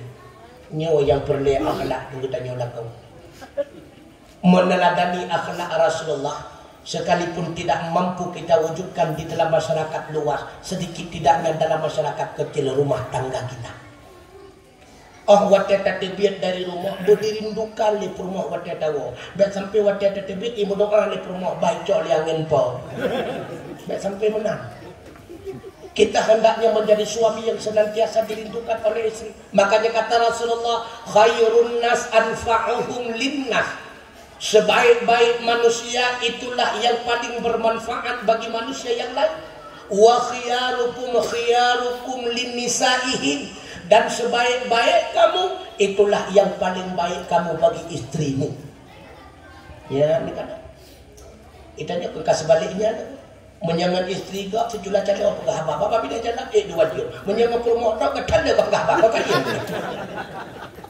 Kebalik. Ya, ini kan. Laki-laki yang baik adalah laki-laki yang terbaik terhadap istrinya. Haik tabalah jasauri nang luhuk. Kewajiban kita sebagai suami sangat besar. Orang perempuan tidak wajib masak. Ya bu, kena dengar ini. Nya mulai wahina tentu laju. Orang perempuan tidak wajib masak. Orang perempuan tidak wajib mencuci pakaian. Orang perempuan tidak wajib menjaga anak. Yang wajib bagi perempuan menyusui anak selama 2 tahun. Ketika air susu itu diberikan kepada anak yang lain, wajib ada izin suaminya. Karena air susu itu milik suami, ceretnya cuma milik istri. Ngerti? Jadi kewajiban seorang istri apa dalam rumah tangga? Khadam suami, melayani suami. Maka wajar-wajar saja kalau istri duduk di luar rumah main TikTok. Ya silakan. Karena hendak mulai nurina, cok jando secret lat babaho main TikTok. Preho suami. Ketika kembali suami ke rumah, bila mana suami memakai sepatu, melepaskan sepatu, melepaskan kaos kakinya, melepaskan baju. Kemudian ikat celemek di lehernya suami, nunjukin pada suami, bang itu beras, nah itu beras, itu kosmos, masak bang. Orang anak wajib mampu, yang wajib masak suami. Apabila suami tidak mampu masak, maka wajib bagi suami menyewa pembantu khusus untuk istri, bukan pembantu untuk bersama. Pembantu untuk istri. Kalau si pembantu itu disewa untuk istri juga untuk dirinya masak, maka wajib 2 bayaran. Nyo rezeki pembantu melang. Nya kada. Hana wajib kita nyo purma maguun purma semua. Hana wajib. Yang wajib kita nyo tak khadam suami. Akan tetapi kata Rasulullah, seandainya suami misalnya Nabi Sul misalnya na tumut karena bertuh misalnya gekun bak kita nyo permonde dak metatim liah mendua ke tumut no tangga ka boleh gede ngan wajib tadi netem liah bu netem menyahan cok bru sama kuan. Begitu pula seandainya nak pun dan merapu gekun gekun bak permonde sangnya menyakatim liah mendua ke tambah ka boleh rapunya netem liah menyahan cok ijar ha mek senang tak kayak yang perlu kita bicarakan apa? Suami istri dalam rumah tangga itu, suami istri dalam rumah tangga kedudukannya sama pada hakikatnya. Itu mitra rumah tangga. Ketika tidak ada suami di rumah tangga yang menjadi pemimpin itulah istri. Makanya dalam bahasa Aceh dikatakan porumah. Apa itu porumah? Menyematela kau rumahnya milik rumah. Ya, maka ada pendapat dalam fikih rumah di faraid dan ada pendapat rumah tidak di faraid. Nah, itu ada khilafiyah. Nah, kita pelajari kembali bab faraidnya nanti. Dan harus dilihat dari kompilasi hukum Islam juga bertentangan atau tidak. Nah, karena itu khilafiyah. Maka mitra dalam rumah tangga. Oleh karena demikian Bapak, istri itu tulang rusuk bukan tulang punggung. Ya masalah Anda benda. Itanya kan tulang rusuk, tulang punggung. Uro gak nyan temera, uro gak nyan magun, uro gak nyan mitra rezeki. Malam ke pelalean, ke petengunan, kita nyawa juga. Maka cukup pahnya juga suami itu. Suami yang baik kata Rasulullah bukan cuma mampu mengimami rumah tangga, tapi suami yang baik adalah mampu mengimami salat istrinya. Yo ingat. Maka ketika suami menjadi imam, istri menjadi makmum, subhanallah, Allahu akbar, Allahu akbar. Masya Allah. Anu kita nyortaknya waktu kumutua retaknya, hana payah tayo sembahyang.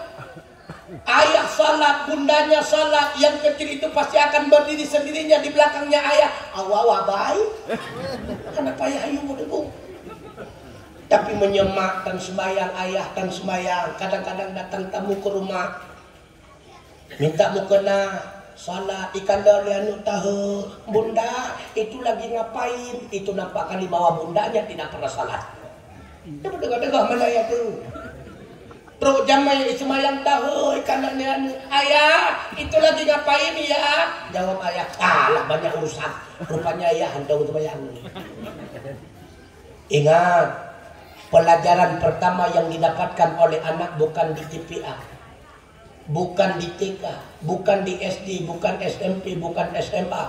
Pelajaran pertama yang didapati oleh anak di dalam formal rumah tangga. Maka guru pertama bagi anak bukan guru TPA, bukan guru TK, bukan guru SD, bukan guru SMP, bukan guru SMA. Guru pertama bagi anak adalah bunda dan ayah Anda tercinta. Maka jangan terlalu kasar dengan anak, Bu. Jangan terlalu kasar dengan anak, Pak.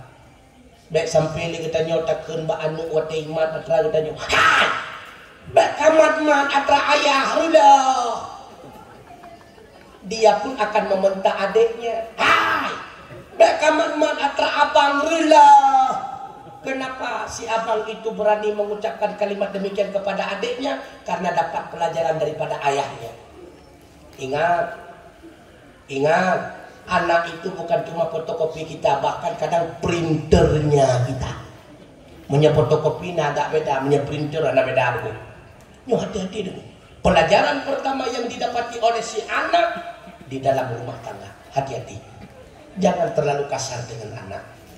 Jadikanlah kita ini bagi anak sebagai tempat curhatan, Bu. Sebagai tempat curhatan, Pak. Menjadi curhat ngon-ngon sapi-sapi Pak udah. Berijit pegahabangan katanya. Anak itu berani konsultasi dengan kita, subhanallah. Bila anak dekat dengan orang tuanya, subhanallah. Begitulah Rasulullah di dalam mendidik anak beliau. Bu, pernah Bu mendengarkan riwayat bahwa Rasulullah pernah melempari Khadijah keluar rumah dari jendela? Ada riwayat? Ada enggak? Ada hadis yang menjelaskan bahwa Rasulullah ditempeleng Rasulullah hampir hilang telinganya. Ada enggak? Nah pernah mendengar gemat baki Khadijah li Nabi ketepuan babinti nandinga yang nanaganya Lesti Barosa yang karak mati itu poin aku wala Lesti tapi kamu nama kamu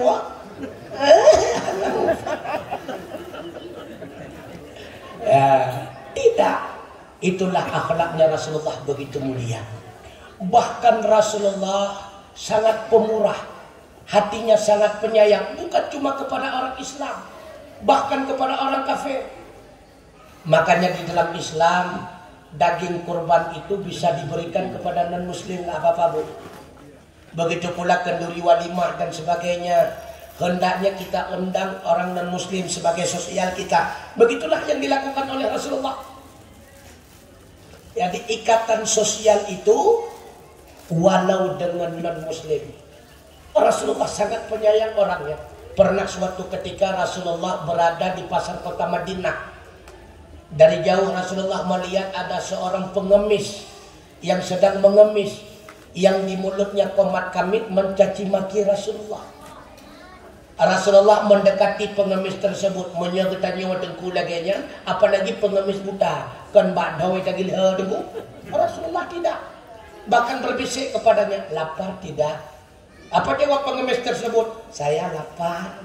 Rupanya si pengemis tidak tahu yang bertanya itu adalah Rasulullah. Yang bertanya itu adalah orang yang sedang dia caci maki. Maka ketika itu Rasulullah kembali ke rumah bertanya kepada Aisyah, Aisyah, adakah makanan yang lebih buat kita wahai Aisyah? Tidak ya Rasulullah. Hanya tinggal 2 roti kering yang rencana saya tinggalkan untuk makanan kita nanti malam. Aisyah, ada saudara kita di pasar kota Madinah yang lebih membutuhkan Aisyah daripada kita. Maka Rasulullah mengambil 2 roti kering itu. Rasulullah suapin si Yahudi buta yang sedang mengemis, yang setiap saatnya mencaci maki Rasulullah melalui mulutnya. Kejadiannya bukan 1 kali, hadirin sekalian, berbulan-bulan kejadiannya. Tapi si pengemis itu tidak tahu bahwa yang menyuapi dirinya dengan lemah lembut itu adalah orang yang sedang dia caci maki. Subhanallah. Ketika Rasulullah wafat, Sayyidina Abu Bakar As-Siddiq bertanya kepada Aisyah, ya Aisyah, wahai anakku, selama aku menjadi khalifah, adakah perbuatan Rasulullah yang belum saya lakukan? Apa jawab Aisyah? Ada ayah. Setiap siangnya Rasulullah mengambil 2 roti kering. Beliau katanya memberi makan seorang pengemis Yahudi di pasar Madinah. Kalau demikian wahai Aisyah, sedekahkan kepada saya 2 roti kering. Nejak 2 kering rotinya di Abu Bakar nejak pasar kota Madinah. Dari jauh de negeri Yahudi buta yang tengah minta sedekah. Neput tahu Abu Bakar. Semakin dekat semakin beliau bisa mendengar apa yang dia ucapkan. Sehingga tersentak Sayyidina Abu Bakar. Ya Allah, inilah orang yang disuapi oleh Rasulullah dengan tangan beliau yang lemah lembut. Yang setiap saatnya dia mengemis mulutnya komat kamit mencaci maki Nabi Allah Muhammad sallallahu alaihi wasallam. Dekejut Sayyidina Abu Bakar. Neput tahu Sayyidina Abu Bakar, beliau pun berbisik kepada pengemis tersebut. Nah, dia kata, apa jawabnya? Dia lenak. Hanya itu punya Abu Bakar. Apa kata Abu Bakar? Menyadir ihah babah. Mihah di babah, keculok oleh Abu Bakar, bibi beli parah ya. Ikut oleh pengemis tersebut, ya, ini kok agak lain. Dulunya tidak pernah seperti ini, senantiasa lembut. Hai, nak kata tahu aja. Hana, pandai kudu tahu anda kudu. Hai, lonnya Abu Bakar. Ketika dia mendengar Abu Bakar terkejut, ini belum ada tahu jalan hutan.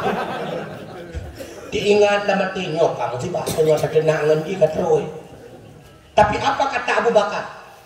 Wahai hamba Allah, Saya datang hari ini bukan ingin membalas dendam karena engkau mencaci maki Muhammad Rasulullah.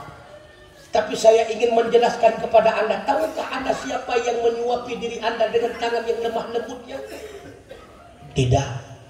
Yang menyuapi diri Anda berbulan-bulan yang lalu itulah orang yang engkau senantiasa mencaci makinya. Abu Bakar, Muhammad itu. Itulah Muhammad. Benar Abu Bakar itu Muhammad, benar. Iya Abu Bakar. Bila mana itu Muhammad, engkaulah menjadi saksi hari ini. Asyhadu an la ilaha illallah wa anna Muhammadar Rasulullah. Maka riwayat demi riwayat membantah anggapan orientalis yang mengatakan tegaknya agama Islam dengan pedang. Innalillah na'udzubillah, tidak demikian. Tegaknya agama Allah dengan lemah lembutnya akhlak Rasulullah. Rasulullah bukan cuma mencintai umatnya yang muslim, beliau pula mencintai non-muslim. Hadirin sekalian, nampakkanlah akhlak kita orang muslim di hadapan non-muslim dengan akhlak mulia. Semoga ketika non-muslim melihat kita, beliau pun tertarik masuk di dalam agama Allah. Itulah yang diajarkan Rasulullah kepada kita. Bila kita tanya asal kata non-muslim tapi aho. Padahal Ahok ilmu, bahkan tak pegang Ahok ilmu, rupanya ilmu yang tangmaya. Ya, karena as-salatu imadun, fa in aqamaha faqad aqamadik, wa in tarakaha faqad hadamadik. Yang salat berarti orang itu orang menjaga agama, yang tidak salat berarti dia itu merusak agama. Ahok asripat di Jakarta Pilmodrod. Ilmu drod menyetang bayang, maka dia bergadang juga dia katanya. Berayu-rayu cermin di rumah tu. Laruang tamu berayu tanuh ledraw tu. Laruang WC berayu tanuh ledraw tu. Ketika kita sering bercermin, maka sungguh kita tidak menyibukkan diri dengan mencerminkan orang lain. Hana sibuk katanya dia anu gop tu. Gaduh tanuh draw tu kumutua. Belaga penyepa gop tu lamidong tanya mau pelia. Tak benar tu.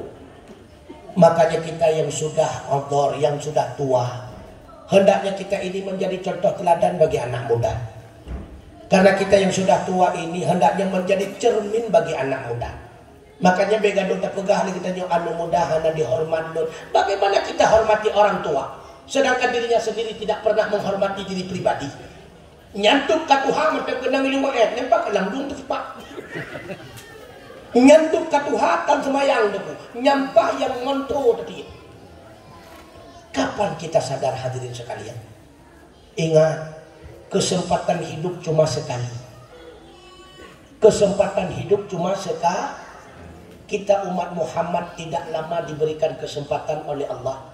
A'maru ummati ma baina sittina ila sab'ina fa aqalluhum may yajudu dzalika. Usia umatku kata Rasulullah itulah di antara 60 tahun hingga 70. Ada yang lebih dari 70, 80, 90, 100, tapi hanya kurang pilih. Nekanda di kampung tanya naya kerumpluk na tengku. Tapi hanya mengeturi metra aku pilih antara dengan sama grama keputuh deh benar. Keputuh benar. Normal usia umat Muhammad 60-70. Yang 70 pi lawetnya kadua guna getrop. Kesempatan hidup singkat hadirin sekalian. Singkat tetap kesempatan hidup. Makanya dalam agama menilai seseorang cerdas dan bodoh tidak melalui bukti pangkat dan jabatan, tidak melalui kemuliaan dan sanjungan. Dia salah. Baik tapi kali kita nyu asal kamu pangkat yang kacara agama tidak menilai yang demikian. Karena apa kata Rasulullah? La yanzurullahu ila suwarikum. Allah tidak melihat bentuk wajahmu. Wa ila amwalikum, hatta pangkat dan kekayaanmu.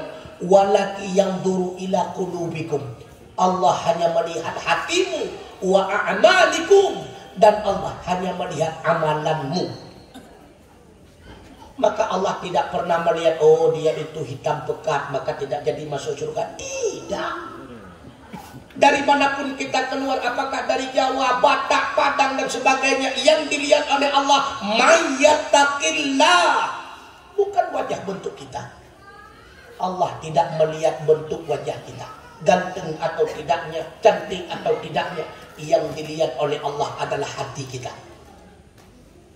Maka di dalam kitab di dalam kitab Tanbihul Ghafilin disebutkan bahwa sedikit lagi, insyaallah jam 1 insyaallah kita selesai, sedikit lagi.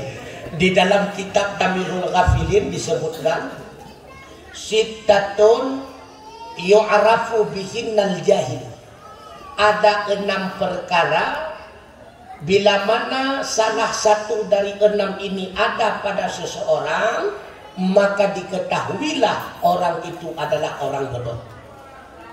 Ya coba katakan, na tranyo bagitanya, menyesaboh menteng na tranyo bagitanya, walau getanyo DPR, walau getanyo wali kota, walau getanyo datuk, walau getanyo tengku yang pegahaba, bangai, orang lung bangai.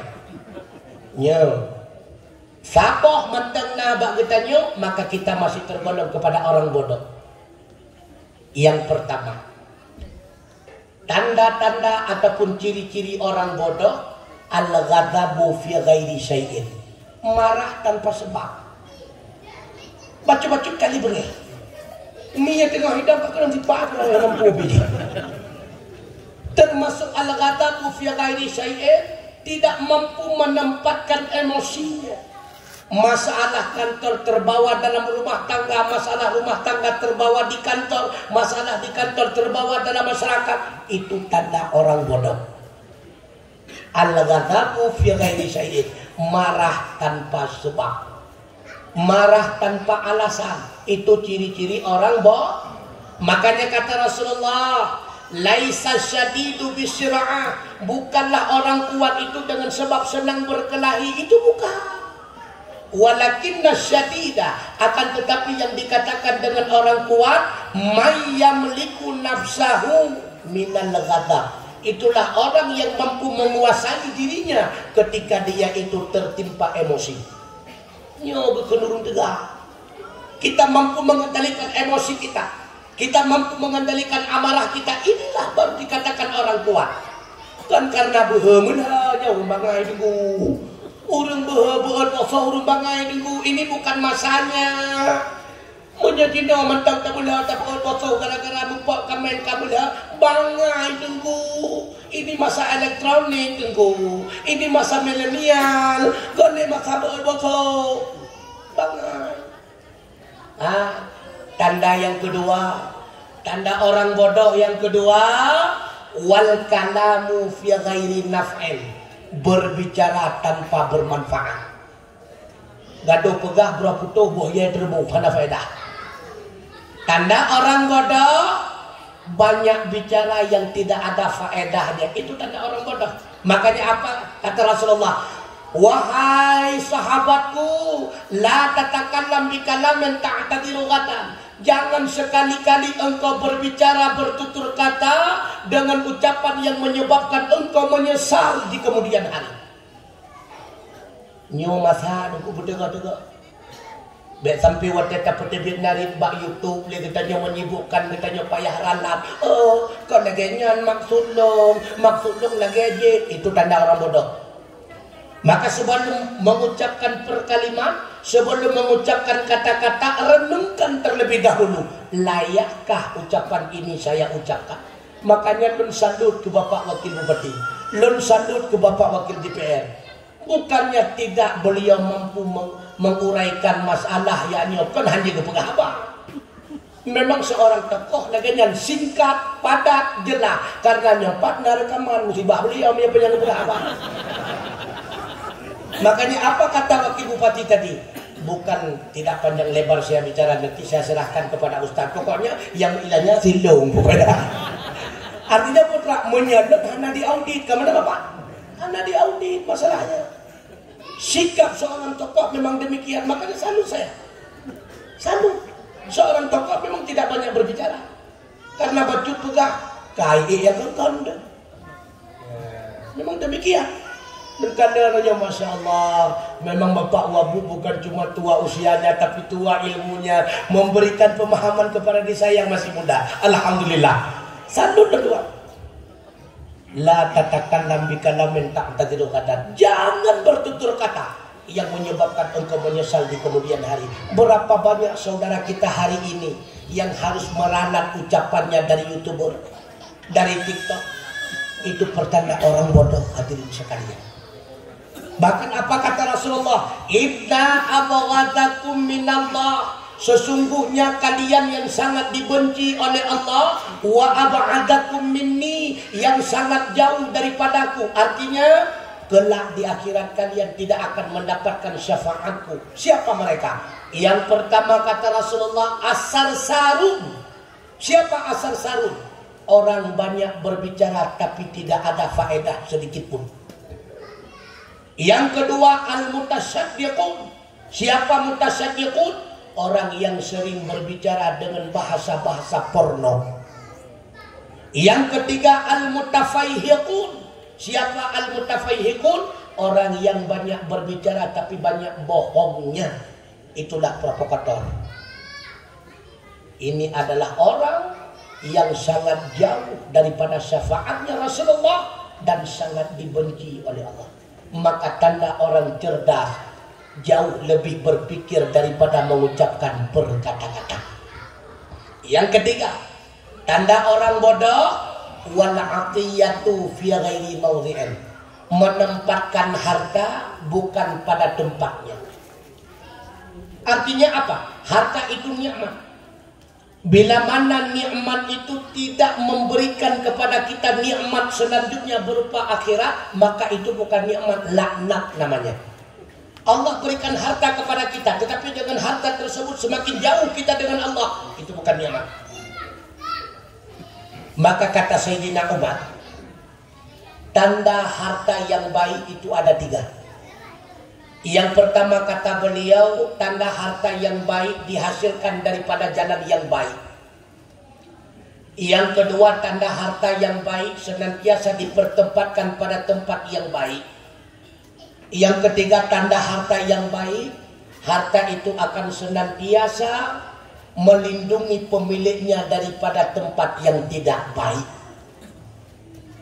Maka kalau seandainya turnamen bola leganya tumbang, menyedakwah melo 250 ribu mengkalah lebih, yang pertanda orang bodoh.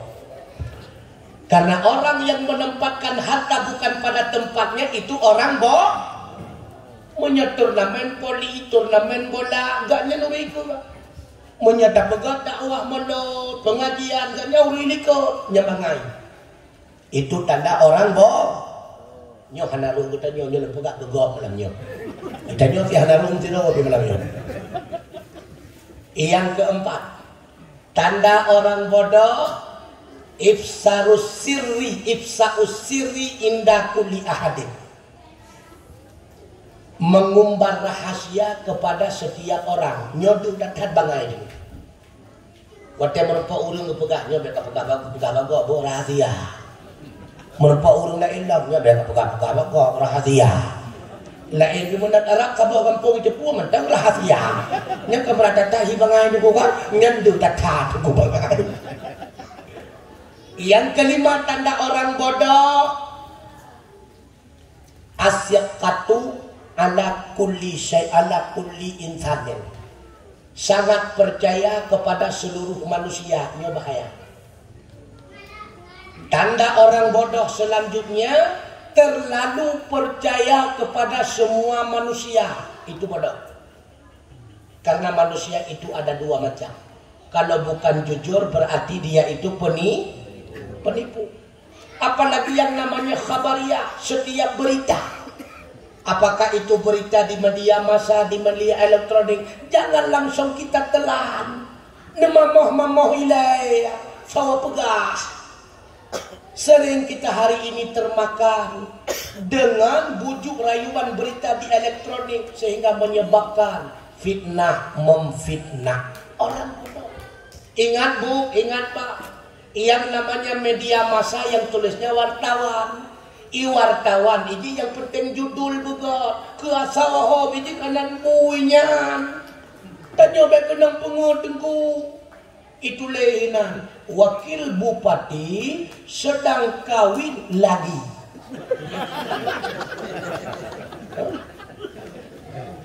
Padahal nyetot salah tu ni, salah baca. Nak tahu si salah baca. Padahal maksudnya Bapak Wakil Bupati sedang kawin lagi. Sedang kawin lah. Berarti tengah fikir-fikir ni mau kawin lah. Berarti belum kah? Maka bertegak-tegak. Salah koma dah. Jadi yang perlu pegang putra, kita jangan terlalu termakan isu media elektronik. Nanti apa? Ikutnya, imita pengnya. Imita peng juga. Bentuk fitnah kepada ketua DPR, fitnah kepada wakil DPR. Nya kan karena naik ke lembaga. Baru hitam langai long tahanan tepu-tepu. Fitnah kepada tokoh masyarakat, fitnah kepada ulama itu buzzer. Mereka itu mencari uang. Yang namanya khabariyah bisa saja benar, bisa saja salah. Dalam ilmu kita kan kita pelajari kenapa langsung makan. Nyoke yang menyebabkan kita hancur hari ini. Nyokat teruk lagi nepegah li Rasulullah yang kedua. Apa kata Rasulullah? Yusiku an tada'a alaikumul umam kama tada'a akalatu ala kasa'atiha.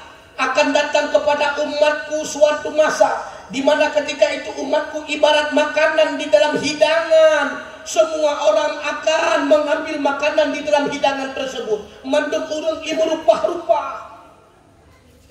Bertanya oleh sahabat, ya Rasulullah, awamin nahnu qillatan yawma idzin ya Rasulullah?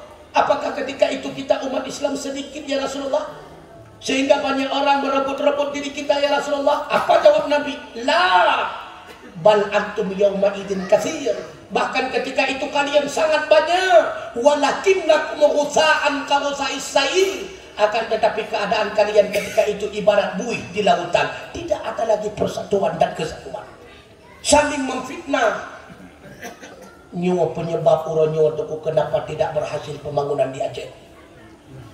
Rakyat memfitnah pemimpin.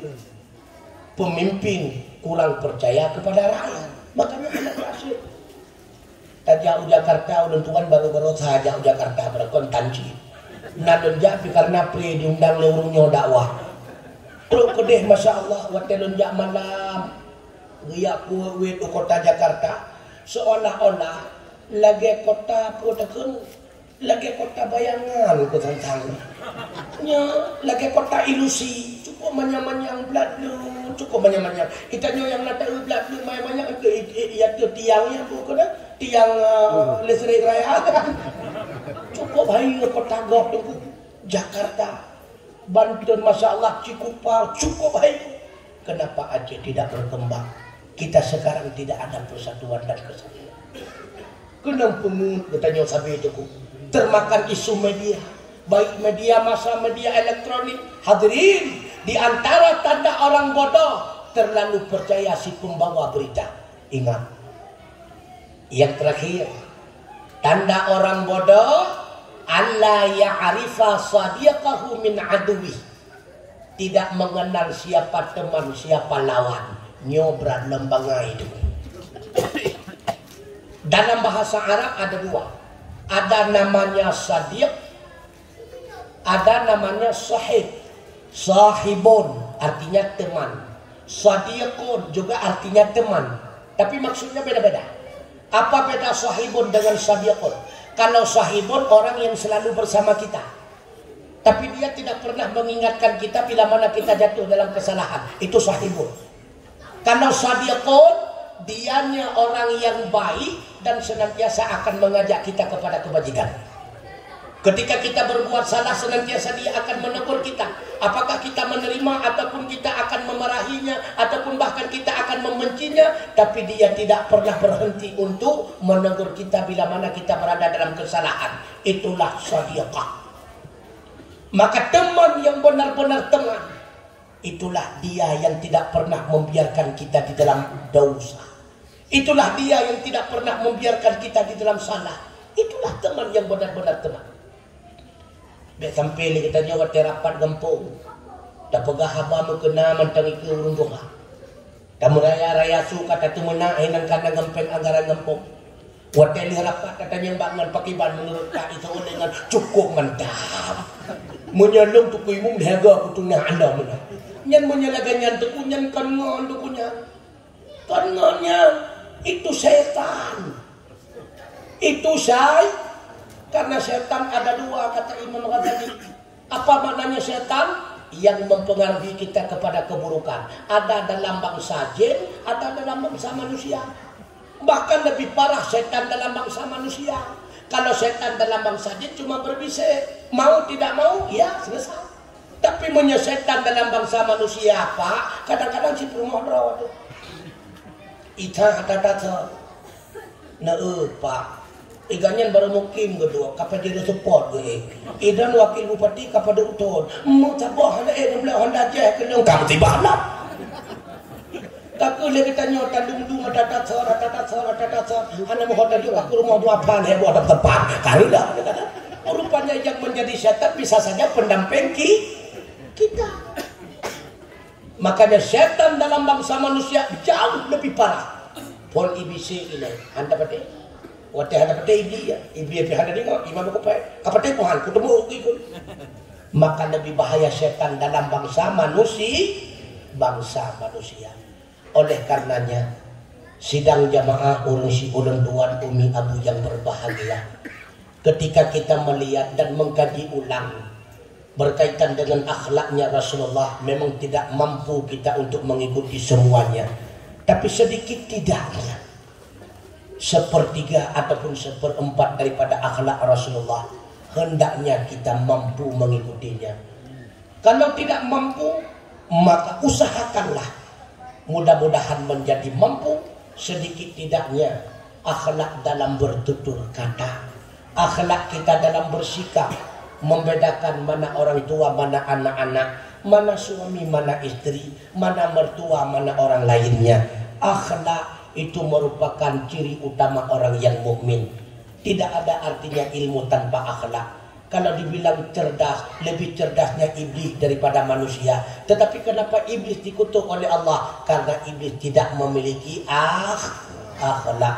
Kiranya Allah Subhanahu wa taala menjadikan kita semua menjadi hamba-hamba yang berakhlak mulia. Karena tidak ada artinya kita merayakan maulid setiap tahunnya bila mana akhlak kita tidak pernah berubah. Hanya sia-sia belaka. Kita hanya bercandaria, bersukaria dengan makan dan minum. Itu tidak ada manfaatnya hadirin sekalian. Hendaknya setiap tahun dengan merayakan Maulidul Rasul, setiap tahunnya kita berubah akhlak kita menjadi kepada arah yang lebih baik. Insya Allah ketika kita meninggalkan alam dunia, wujudlah kita menjadi hamba-hamba Allah yang diridai oleh Allah Subhanahu wa taala. Dengan penuh harapan kita berharap tak kala kita dikumpulkan oleh Allah di padang mahsyar, Allah memanggil kita semua dengan undangannya. Ya ayyatuhan nafsul mutmainnah, wahai jiwa-jiwa yang suci, irji'i ila rabbika radiyatan mardiyah, kembalilah kepada Tuhanmu.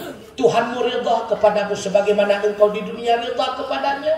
Fadkhuli fi ibadi, silahkan kalian masuk bersama hamba-hambaku, bersama para aulia, syuhada dan ulama. Wadkhuli jannati, silahkan kalian masuk kepada surgaku. Mudah-mudahan undangan Allah yang demikian rupa dapat kita rasakan bersama. Amin ya Allah. Amin ya rabbal alamin. A'udzu billahi minasyaitonir rajim. Bismillahirrahmanirrahim. Alhamdulillahi rabbil alamin hamdan yuwafi ni'amahu wa yukafi'u mazida. Ya Rabbana wa lakal hamdu kama yanbaghi li jalali wajhikal karim wa 'azimi sultanik. Allahumma shalli wa sallim ala sayyidina Muhammad wa ala alihi wa sahbihi ajma'in. Allahumma inna nas'aluka ridhaka wal jannah wa na'udzu bika min sakhatika wan nar. Allahumma innaka afuwun karimun halimun tuhibbul afwa fa'fu anna ya Allah ya Karim. Allahumma stajib du'aana washfi maradana warham amwatana wa salli wa sallim ala jami'il anbiya'i wal mursalin. Allahumma ghafir lana dhunubana wa liwalidina wa limasyayikhina wa limuallimina wa lijaddina wa lijaddatina wa liikhwanina wa liakhawatina wa lisairil muslimina wal muslimat wal mu'minina wal mu'minat al ahya'i minhum wal amwat bi rahmatika ya arhamar rahimin. Bil iman وأمتنا بالإيمان واحشرنا بالإيمان وأدخلنا الجنة مع الإيمان. اللهم اجعل آخر كلامنا عند انتهاء أجلنا قول لا إله إلا الله. اللهم اختم آجالنا بحسن الخاتمة ولا تختم آجالنا بسوء الخاتمة. أرنا الحق حقا وارزقنا اتباعه وأرنا الباطل باطلا وارزقنا اجتنابه. اللهم أعنا على ذكرك وشكرك وحسن عبادتك. ربنا هب لنا من أزواجنا وذرياتنا قرة أعين واجعلنا للمتقين إماما. ربنا آتنا في الدنيا حسنة وفي الآخرة حسنة وقنا عذاب النار. ربنا تقبل منا دعاءنا إنك أنت السميع العليم وتب علينا يا مولانا إنك أنت التواب الرحيم. وصلى الله على سيدنا محمد وعلى آله وصحبه وبارك وسلم. رب العزة عما يصفون وسلام على المرسلين والحمد لله رب العالمين. الفاتحة. Hadirin wal hadirat rahimakumullah, agar kita wujud menjadi manusia yang benar-benar manusia, bukan cuma wajah-wajah manusia, tapi orientasi hidup kita adalah orientasi manusia. Hendaknya yang pertama kita tanamkan iman di dalam dada, wa amilus sholihah, senantiasa kita beramal saleh dalam kehidupan dunia, wa tawassaw bil haq, saling nasihat menasihati atas kebaikan, wa tawassaw bis sabr, nasihat menasihati atas kesabaran. Kita terlebih dahulu menjadi contoh teladan dalam mewujudkan kesabaran dalam kehidupan dunia. Jangan berorientasi hidup hanya makan dan beranak, makan dan beranak. Itu hanya orientasi hidupnya lembu, kambing, ayam dan sebagainya. Maka jadilah manusia menjadi manusia yang seutuhnya, agar kita kelak menjadi tempatnya para manusia yang seutuhnya. Itulah surganya Allah, surga Jannatul Na'im. Amin ya Allah, amin ya Rahman, amin ya Rahman, amin ya Rabbal Alamin. Terima kasih atas segala perhatian, mohon maaf atas segala kekurangan. Usikum wa nafsi bittaqwallah faqad fadal muttaqun wa hasukum ala ta'atillah wa ta'atir rasulillah wa ulil amri minkum la'allakum tuflihun. Pak kajian positif doa dah. Nutuala kemah agak telat macam Pak. Nutuala kemah kami nyo menyata dua dan berat dan posa insyaallah mendengar. Tapi karena nyo wadai kajula Bapak singa pun dalam tugas, karena besok memang hari Senin bukan hari Minggu. Oleh karenanya pertemuan kita malam ini mudah-mudahan mendapatkan barakah dan ridha Allah Subhanahu wa taala. Wassalamualaikum warahmatullahi wabarakatuh.